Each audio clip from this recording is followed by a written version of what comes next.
Hi, and welcome to the Digital Accessibility Podcast, sponsored by PCR Digital, who provide people-centric recruitment. I'm Joe. I'm a senior technical recruitment consultant and a huge advocate for digital accessibility. Throughout the series, I'm interviewing thought leaders and professionals within the accessibility space to get their thoughts and advice on how we can all work together to create a more accessible digital world. I hope you find this resource insightful and interesting, and as enjoyable as I find it speaking to my amazing guests. So as always, sit back, relax, and I really hope you enjoy the chat. Today I'm joined by Helen Burge, Director of Accessibility at Testlio. Testlio is the originator of fused software testing. Their approach leverages a software testing platform, partnerships and integrations with DevOps leaders, and a global services delivery team in over 150 countries. Together, Testlio powers quality assurance, and Helen heads up their digital accessibility, which we're going to learn a bit more about today. So welcome to the podcast, Helen. Thank you for having me. You're more than welcome. I'm really, really pleased that you're here. I love that kind of response. Good stuff. So I guess we'll jump straight in. I'd really like to start by asking about your background and your first steps into the accessibility space. Okay, well, it was a bit of an accident how it started. I was at university, and a friend of mine who just happened to be blind had to use me as a tool. And I know that people make jokes about being a tool in a situation, but in this situation, I was the tool. And that was to move her computer focus onto her media player so she could listen to her music. And it was a bit shocking and helped me realize how important accessibility was at that point because a small change a developer could make would have stopped her from having to rely on me to be the tool. And as other accessibility experts have stated before, people are not disabled by their disability itself, but by their environment. And this was a real eye opener for me because she was disabled by the media player not getting keyboard focus, which, since I've been doing accessibility, was not a massive change, but it would have made a massive change for her. Mm. Yeah, and I think it is that, like you say, it's instantly just that realization, something you might not have thought of yourself as a user that wasn't blind. But yeah, what an amazing eye opener. So that was your sort of first sort of entry into that world, I suppose. Yes, and I went to university. I did a degree in business information technology at Bournemouth, and it covered everything except for testing and accessibility. So despite that, I went into a job of testing.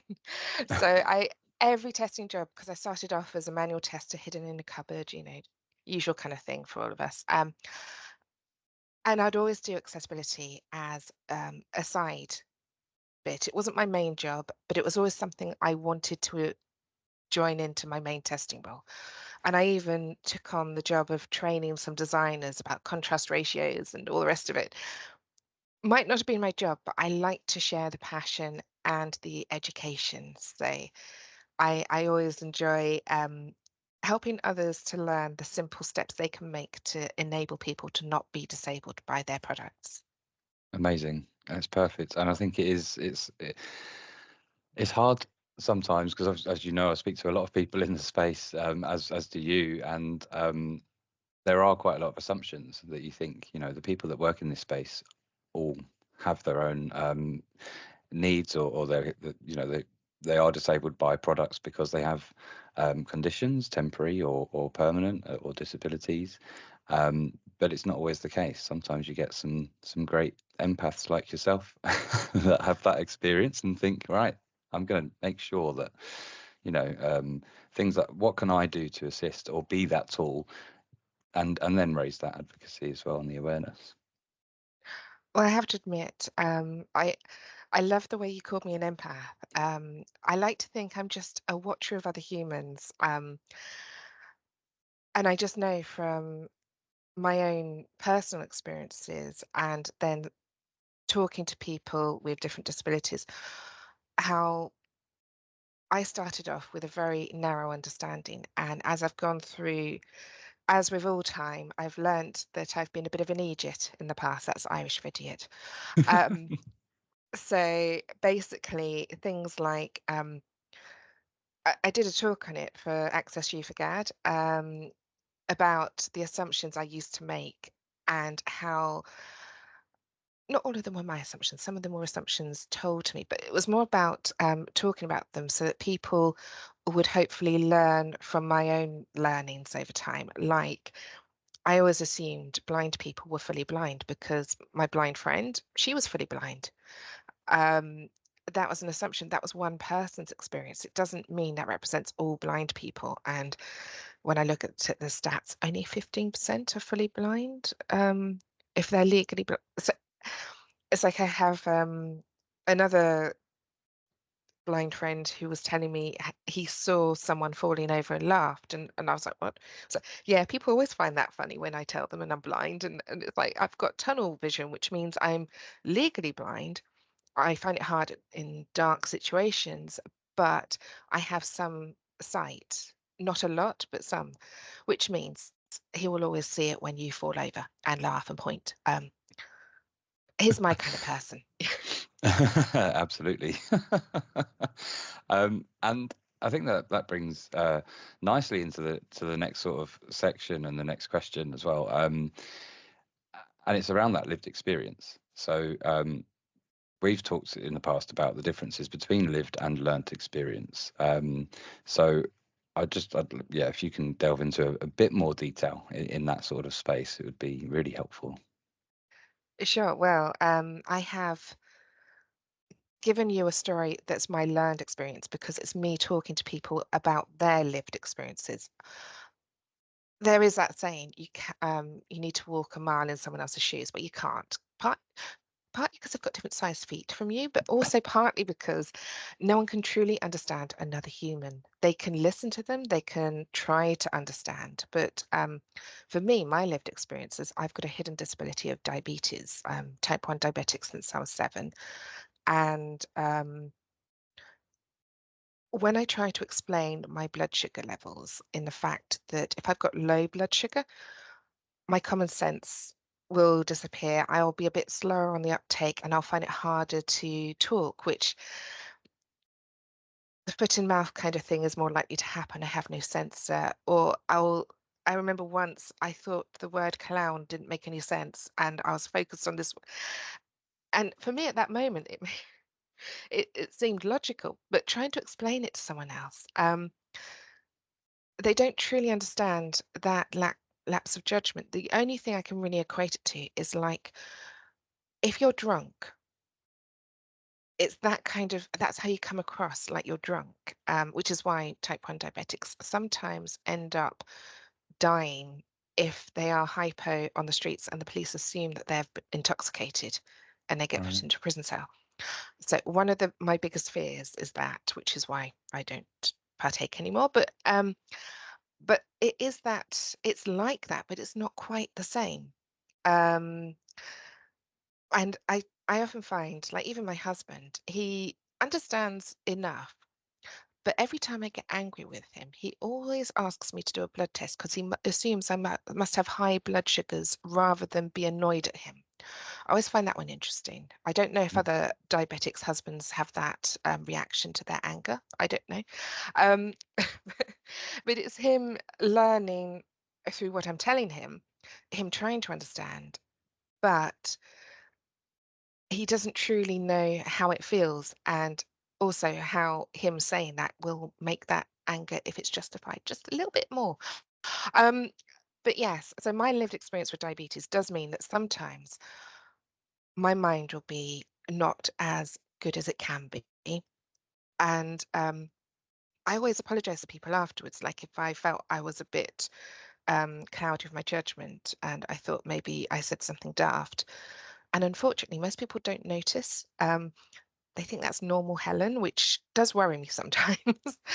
But it is one of those, you notice yourself more than anyone else does. And the lived experience is just that. Same for my children. I've got two gorgeous boys, both neurodivergent in different ways. And I'm always talking about them because they illustrate how, both under the umbrella of neurodivergency, but very different needs. So my youngest, who's 3, he's nonverbal autistic, and doing lots to try and enable him to communicate with us. Shoving me into a cupboard next to the snack he wants to eat tends to be one of the things that he does quite well. He's very, very strong. We've had a lot of nurses and that saying, "Oh, he's very strong." It's like, yeah, he knows how to communicate. Um, but we work with him. We try to communicate. Obviously, I don't push him around. I try to talk to him, but it's keeping it simple, repetitive words. But the biggest thing with him is I'm always having to chase him to stop him from killing himself because he's got no awareness of danger. And he has like fallen off from a great height from climbing onto windowsills and so on, fallen off, bitten his lip. 5 minutes later, trying to do it again with the blood dripping everywhere. And you're like, most children would have learnt the first time, but no, Mm. he doesn't. So I have to be more aware of his surroundings. Whereas my eldest, who's 8, has dyspraxia or developmental coordination disorder, which used to be known as clumsy child syndrome. And I have been stood next to him. We're waiting for his dad to arrive in the car. We're stood on the pavement or sidewalk if you're American, and he stood still, not doing anything. And suddenly he's fallen off the pavement. It was about that far away from the curb as well, the edge of it. And he'll fall off. Like he's not even moving. And that's just down to his dyspraxia. It's not down to anything else. He wasn't even fidgeting and he cut his knee. So I have to be aware that I don't know. Have you ever watched that film where Bruce Willis is really at glass? Is it? You've got Bruce Willis who doesn't get hurt at all and is going into all these situations, and then you've got the other guy whose name I've completely forgotten. Um, Yeah, Samuel it L. rings a bell. Jackson. Oh, Samuel yes. L. Jackson, who's completely brittle and he breaks all the time. So my eldest is glass, the one that breaks, and my youngest is the tough one who, although he does get hurt, will often giggle at getting hurt and just carry on regardless. So I have two extremes under the neurodiverse umbrella. It definitely keeps you on your toes, it seems. Yeah. And of course, those are their lived experiences. My experience as a caregiver, which is different again, because I probably have all the grey hairs. So, but I can share it with people, and I get the people going, "Oh, that sounds really interesting," and so on. But I think with anyone, even if you've got children that have extra needs as well, each person has a unique experience, and I think that's one thing we have to try and remember in accessibility. We can learn from other people, but our lived experience will be unique to us. Definitely. And it's, I think, a key factor, I suppose, is that listening, being able to listen, take it on board, and try your best to not make those assumptions. And I guess that feeds into the motto, nothing with us without us, doesn't it? I think it's very much that, um, including all manner of users in your testing is so highly important, because you can have what you assume to be a fully accessible platform or service, based on the user group that you've tested it with, but actually that could then cause it to be inaccessible to others. So it's a I don't think your job's ever going to be done, Helen. But it keeps a lot of people in work. I do have a favorite question from clients. When will I meet 100% accessibility? And I'm always like, that'd be great. It's never going to be possible because we are so unique, each of us. And like you say, we'll work for one user group. And if you focus on that user group and do some usability studies with them, getting it working for their needs, you will alienate another user group with the same defined condition, because they have a different experience with it.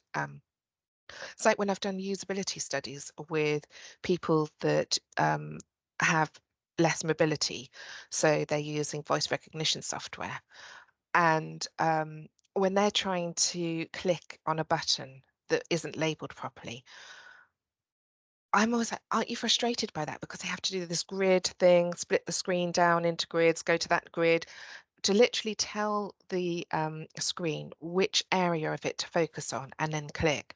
And the time that takes can be quite exhaustive. This is using Dragon Naturally Speaking. Um, and they're like, oh no, that's actually quite good. It was quite a big button. I could focus it easily. And I'm like, their levels of acceptance can be very different from mine because I get frustrated on their behalf. And then I realize that can be quite patronizing to Mm. feel frustrated on someone else's behalf, because it's down to them to tell me if they're frustrated, not me for it. And it is quite humbling to realize that also thinking for others is not a great idea. Like with my husband and the blood tests, it's it ends up alienating your audience more. Like when there are some people that will have focus moving for people because they assume someone who uses a screen reader will want the focus to move to this new item they've just selected to show. But what about users that don't use a screen reader, that use a keyboard alone? And then I get to, oh yeah, but it doesn't matter. They can see where they're going and they can check. But isn't that dismissing one over the other? Um, and they're like, but then how does the person who's using a screen reader know that there's content that's shown? You could tell them, and then they can choose what they want to do.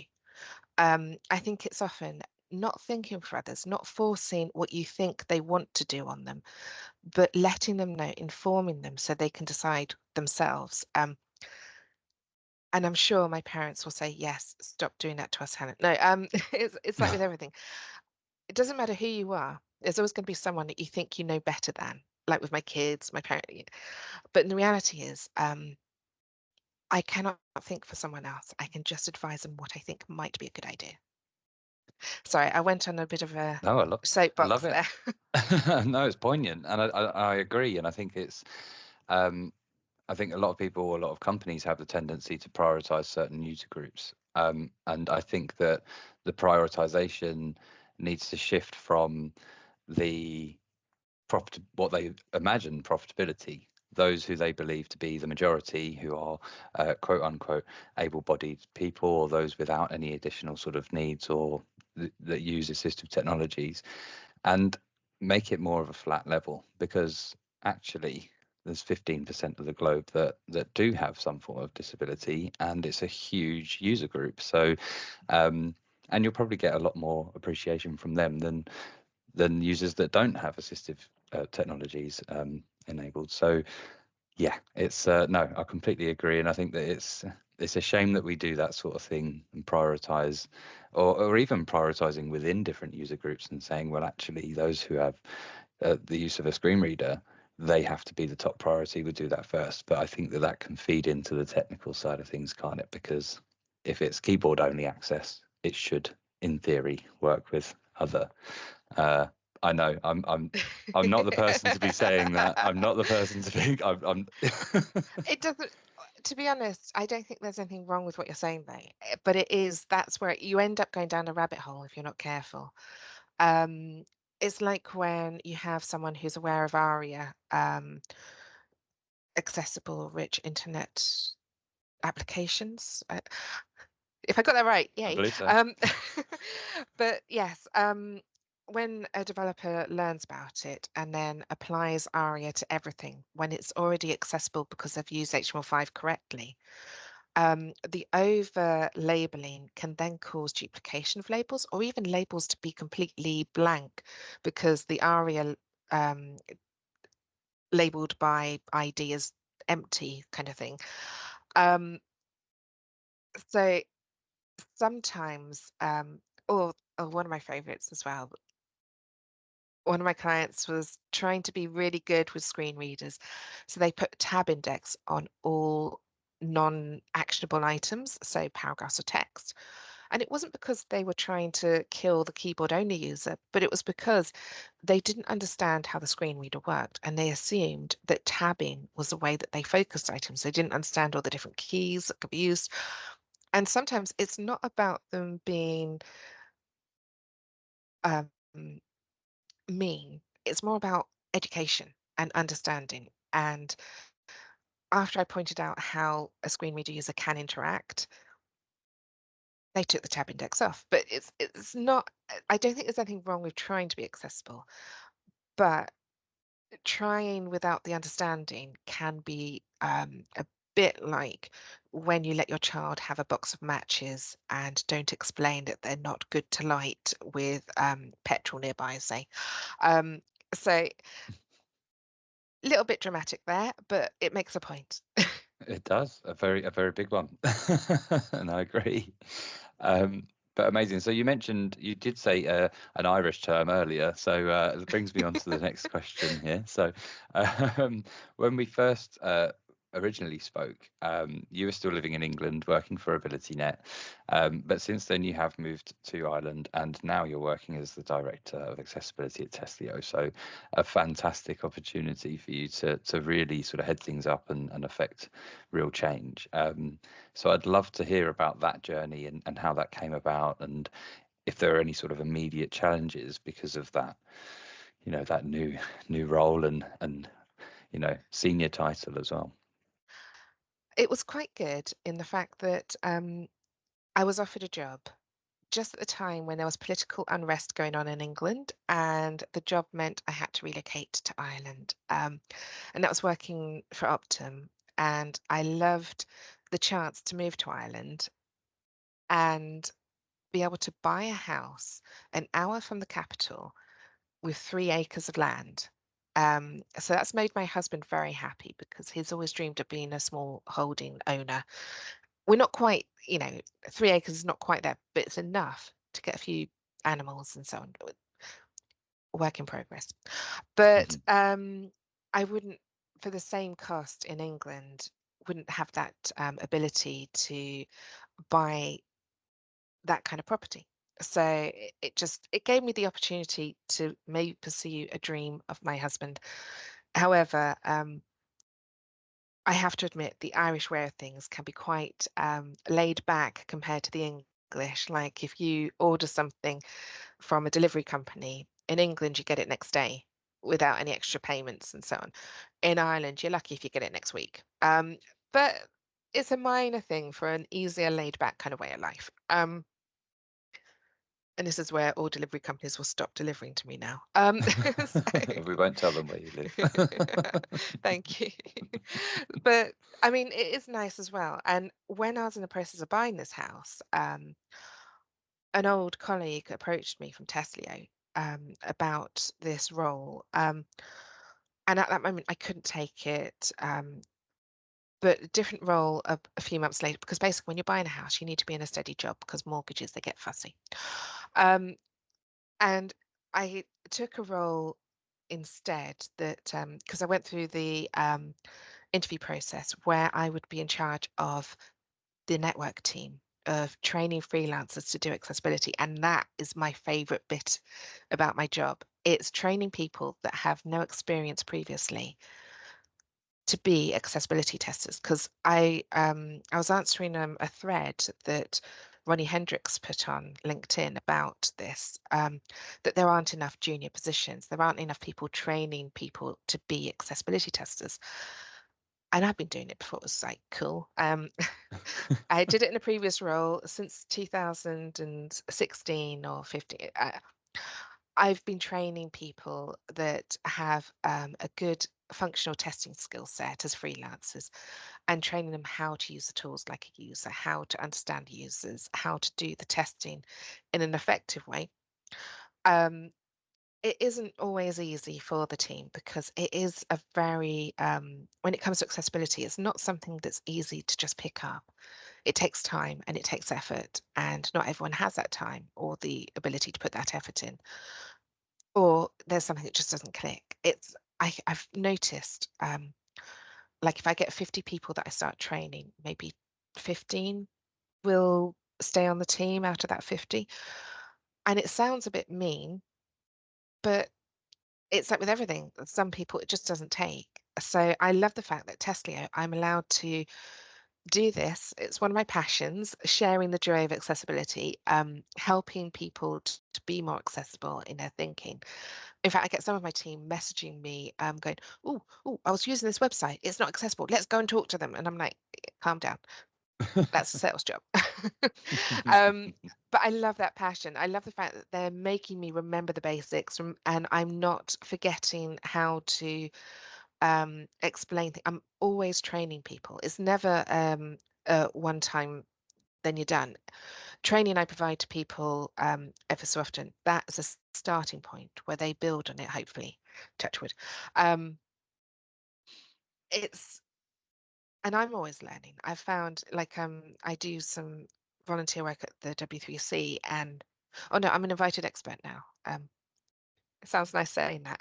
I'm an expert. Congratulations. Yay. Um, but all that sort of stuff helps me realize that even as I think I know enough, I don't know it all, and I've got to keep learning. And training the team helps me do that. And I've also found I was also very lucky that despite this old colleague reaching out, they still wanted me, despite me saying no first off. And I passed all the interview process. It wasn't just a here, have a job, because it always sounds like that when people talk about things like this. And also, I'm lucky in the fact that Tesla cares about their employees. I'm part of a mental health test line resource group, or TRG.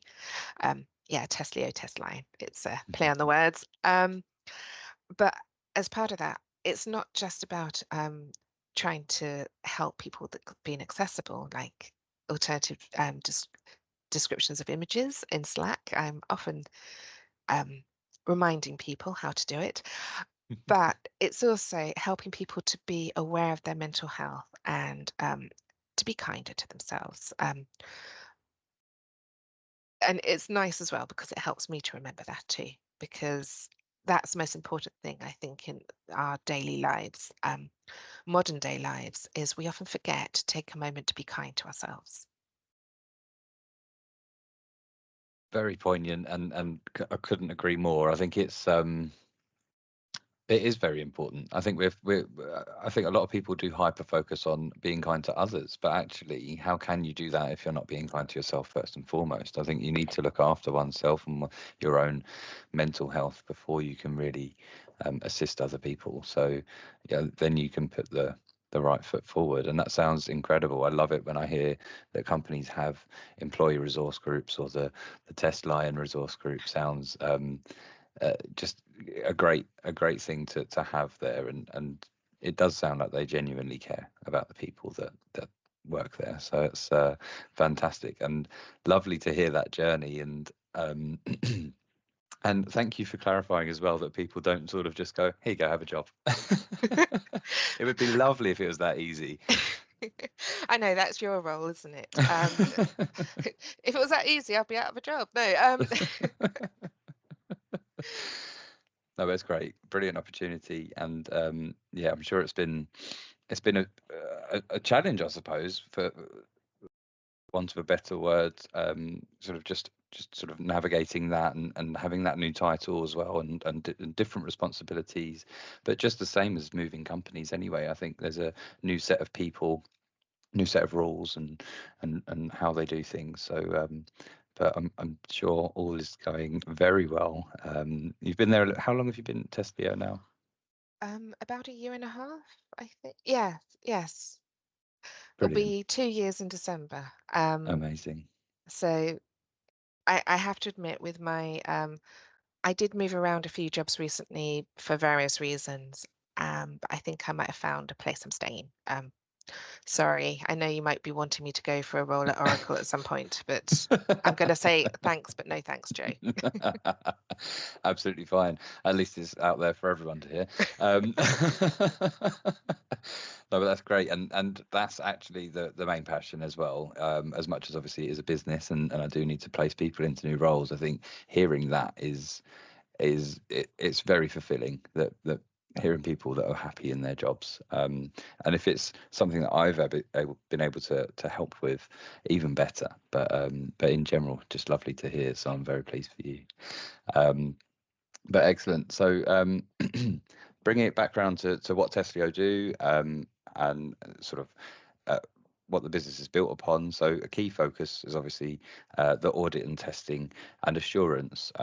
So could you give some insight on the different types, so the automated versus manual testing for accessibility, and how they either contribute to or they differ from when someone would say an audit? Well, I mean, to be honest, the terms interchange so easily. I was told in one company I couldn't say assessment because that meant something else, and I couldn't say audit in another company because it's all testing against the guidelines. I have to admit, with Testlio, we do a mixture of automation and manual testing. We are using tools that are free for some of the automation because they are doing things that, why reinvent the wheel? So things like checking the target size of buttons, that one I believe is truly an automation task. Also, the contrast ratio calculator. I think if you try to do that manually, you'd end up with a headache to work out. Easier to use someone who's done that behind the scenes. So I don't think accessibility ever is truly without automation. But as we have seen some companies say, you can't go 100% automation. You can't just put a overlay on it. Did I say that out I'll edit loud? that out. Anyway, Yeah. but it won't make it accessible because it's like me putting a lot of makeup on. I'll still look the same regardless. I'll just have a bit of makeup on. And it's a similar thing for overlays, or the automation only answer. It's a starting point. It's not going to be the everything. Um, what you need to do is also include the manual, the understanding of the users, using the tools like a user would.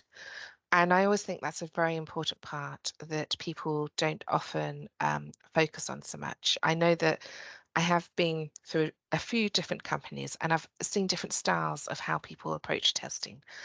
Um, and they all have their merits in different ways. But I honestly believe that trying to understand the user and user tools like the users will catch more issues than just looking at the code. Yes, the code can be inaccessible, but I've seen code that looks inaccessible but works really well with the different tools. So why should I punish someone for getting something to work with maybe something third party they've had to work with? And ideally, yes, you'll start from scratch and you have simple stick to the stats, like using HTML5. But I'm not going to punish someone for devitis so long as the devitis doesn't cause any issues to people. Um, Yeah. but yes, and I try to train that into my team. If you get an automation result, you do need to check it manually to make sure it affects the user and how severe it's going to affect it. If it's something like a button without a label, sometimes you'll get automation flagging it, but the tools don't because they've added the label in a way that the automation tool's not looking for or they haven't been able to calculate. So always check the results and but they are a great starting point for learning as well, because I often find sometimes the automation tools, like the free web browser ones, I'm not going to name them because we all know of them, but they're a good starting point, but they're not going to tell you if something's accessible or not. I guess it just points you in the right direction, doesn't it? I think having that as an initial, rather than having to scroll through all of the acceptance criterion manually, at least it might put you in the right sort of area, the right section, and then from there you can use your know-how or advise people on how they might implement an amendment or a change. And what you said as well reminded me of something that Chris Patno at Google said. He was saying that we're going to make mistakes. You can't. It's not always going to be perfect, and actually, the mistakes are what help us make that change in moving forward. Um, so, not that you want to celebrate making a mistake, but you can, it's a tool. It's another tool in your belt, isn't it? And yeah, I think a lot of what you said about your approach with something might seem inaccessible in the code. Um, don't just again, a lot of this podcast is going to be about assumptions, so I think that might be a title. You can't just assume that that's, it's a mistake that's been made. It all comes down to that testing and reassurance. And also guidance on how to resolve things. I often find there's a lot of help out there on Google, but finding something relevant to what you're looking at can be interesting. So that's something that Testlio we often provide is not just it's broken, but this is how you fix it. And they also get a bit of sarcasm thrown in if they're really lucky. Um, but that's an added bonus. Um, Love it. I mean, I'm all for it. So some might not be, but that's fine. Each to that's their why own. it's an added bonus. It can be removed if not wanted. But yes, it is one of those things. We're sharing the experience when we're trying to emulate users, and we also have exposure to real users that can give feedback to. So it's not. And I often find a lot of people assume they don't need accessibility testing on some products. However, anything that's digital needs to be accessible. If people can use it or access it, we need to make sure, partly for me in my lack of coffee moments, that it's accessible so that I don't get that confuddled message, or when I don't get a meeting invite and suddenly get a reminder of like, oh yes, Helen, we're talking tomorrow. Um, I wonder who that was by. it's a moment. It doesn't matter. We all have them.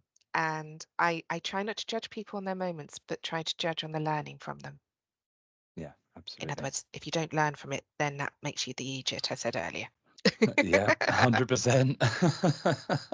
And some people need reminding, which is fine as well. But I think that it is, yeah, I think it's a key point, isn't it?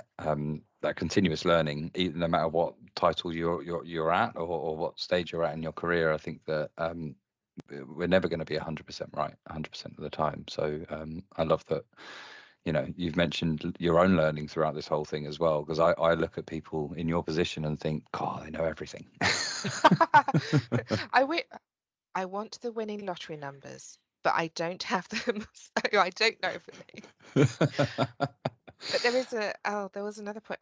Yes, that's the other thing that I try to do as well, is not just this fails the success criterion and normative failure, but also best practices. And then the clients can choose whether or not they adopt the best practices, because those are the ones where we know it will help a user, but technically it doesn't fail. Those are always the ones that frustrate a lot of us in the industry. Well, frustrates us idealists in the industry. Yeah, there you go. Yeah. And I guess with so we've kind of touched on it as well with the upcoming implementation or changes to the European Accessibility Act, or amendments to EN 301 549. I know Craig Abbott loves that very accessible name. Um, I'm sure that you will have seen an uptick in outreach to consultancies like Testlio that you work at, from companies that have, I mean, finally realised that they need to do something about this. Unfortunately, it took regulation change maybe in some cases, but um, I'm sure that that's, keeping you very busy in the upcoming months. But prior to that, or even now, who would it usually be within a company that make that sort of outreach to a company like yourselves, to support with accessibility testing? Or is it usually, because I'm assuming that there might be people that don't have an accessibility title, or is it usually an internal team that you rely on sort of reaching out for that support? I think I've had every role, reaching out. at different times. It can be someone in the UX department, it can be a project manager, it can be someone in the accessibility team. Um, I don't have a pattern that I can name that does it. But what I can say is one of the joys that they have in reaching an agency like Testlio is the fact that they're not buying a full-time resource, they're buying the hours as and when they need them, which means because sometimes when it comes to accessibility, a lot of people do the waterfall method where they only have it at the end of the project before it's about to go live, when they have the large number of bugs telling them they've got to fix it at the end, and always everyone's favorite time. Sometimes it's better to have it integrated in the design process, a more agile approach. Uh, and I do prefer to be in an agile approach, but whatever people hire me for, um, I'm going to try and not sound too much like I'm just up for sale, but I'm happy to work with what they can do. Sometimes when it comes to the end of project audit, you might have to recommend solutions that are not ideal solutions, but can be worked on and added within the time frame you're given. So you adapt according to what they need, what time they're in their project. Um, Obviously, I don't say something passes unless it actually passes, though, because that's one of the things that people think they might be able to get is if they throw enough money at it, can they get a passing rate? It's like, yeah, go somewhere else. But what I love to do is the facilitation of creating an accessibility team within companies. There's a few that I've worked with that now have a core circle of people in design, development, and testing that have become the advocates just from some of the interactions with me and some of the training that I've done with them or the feedback I've given. And I love just seeing it evolving and growing. I don't mind if they don't need me anymore. I like the fact I facilitated someone else to be able to take it on themselves. It's not about relying on another person to do it all for you. It's using the tools to do it for yourself. I'm sounding like a proud parent there, aren't I? I Um, love that analogy, though. I think that's great. I think to become the proud parent within the accessibility community would be what a fantastic achievement. I think sharing that knowledge, I think that's is that, or is that not the end goal? That the awareness is there, that people are, learning and continuously learning in this space, and then it will only make your job even easier for when they do need you. it's the edge cases where I often get brought in, yes, when there's a head scratcher, and I'm always like, oh, haven't had enough coffee for this one. But yes, it does make my life more interesting. Because I have to admit, like when people talk about automation tools and the low-hanging fruit, which is apparently a marketing term people hate, but it's true. It's easier to grab that low-hanging fruit. You don't want to because the dogs have peed on it, but it's that sort of idea. But it's making sure that the issues that we're finding in our audits are the ones that are not easy to find with the tools.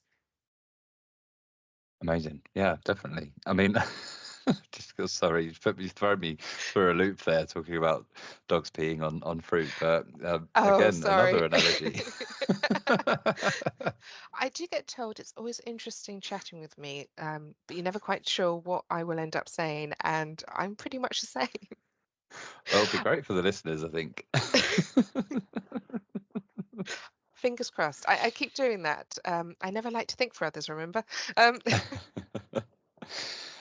But yeah, I mean, so you were mentioning it as well earlier about the changes, the upcoming changes to the European Accessibility Act, and you've moved to Ireland, and I mhm. think you've mentioned something here about what's happening in Ireland. Oh, So yes, yeah, yes, yes. One of the punishments for not meeting the European Accessibility Act in 2025, if you happen to be in Ireland with over 10 employees, and trading one of the items that um, is affected results in jail time if you're found to be breaking it. And someone said that to me, like, oh, isn't that really bad? I was like, oh, no, you get 3 meals a day. Um, but no, that's called a tired mum response. But it's interesting. Each country has their own laws for enforcing this. And I do think it would be an interesting blog if someone could find out the different laws for each country. Because if you trade in the whole of Europe, would you then be prosecutable under all those different laws?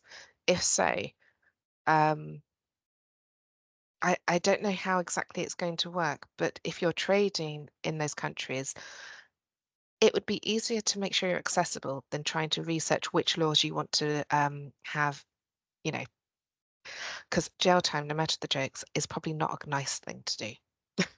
Well, no, and then the reputational risk that comes with that, not just for yourself, but for and then who's going to be the person that um, is prosecuted? I hope it won't be director of accessibility, but This is when I, yeah. but obviously, what you're doing is purely in that space. So we'd like to think that you'll be compliant. I'm going to plead the fifth there. Okay. I hope I'm not worrying you about moving to Ireland, but anyway, right. Oh no, no, no, no. It is one of those with everything. There's always a cause and effect. Um, but sometimes if I'm not sure of the right legal answer to say, I've learned stay quiet, Helen. No inappropriate jokes. I need to learn that lesson.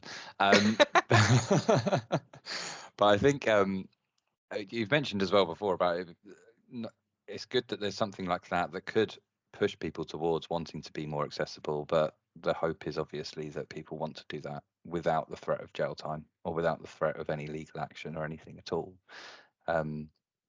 Which I 100% agree with. I think that should be the case. But unfortunately, those motivations come from all sorts of areas, don't they?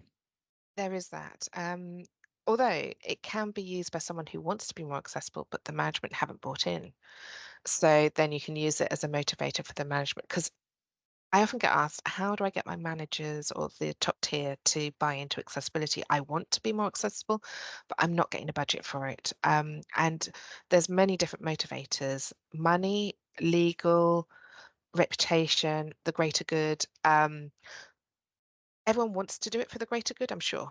Um, I don't think anyone is truly horrible or whatever, but often hands are tied by money or hands are tied by legal. So finding the motivator, and if this will help motivate, then that's a great thing. Use the carrot, not the stick, as much. But yes, it's very hard sometimes to know exactly what will get management to buy in, though. So have all the tools to help. All the carrots and all the sticks. Yes. And one hopefully will help. And I think that's, yeah. I mean, it's a good time, I think, to bring us on to final thoughts. I've had enough of your time, and I know you're a very busy person, so thank you so much again for joining. But if there is anything of real importance to you at the moment, either in the accessibility world or within personal life you'd like to share, then please do feel free.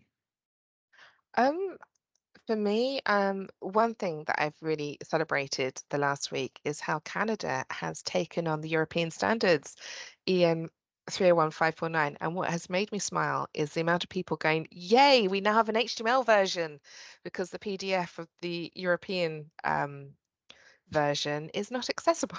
The irony is not lost. I often find when it comes to PDFs, that's a whole other ballpark of we could do another podcast on that. But yes, it's nice that someone's created an HTML5 version, an HTML version of the European standards. I keep saying HTML5 because it's a coding standard. Um, so yay, Canada, not only with healthcare, with the free healthcare, like with the NHS in England, is also adapting the European standards. So obviously they prefer the stuff in this area.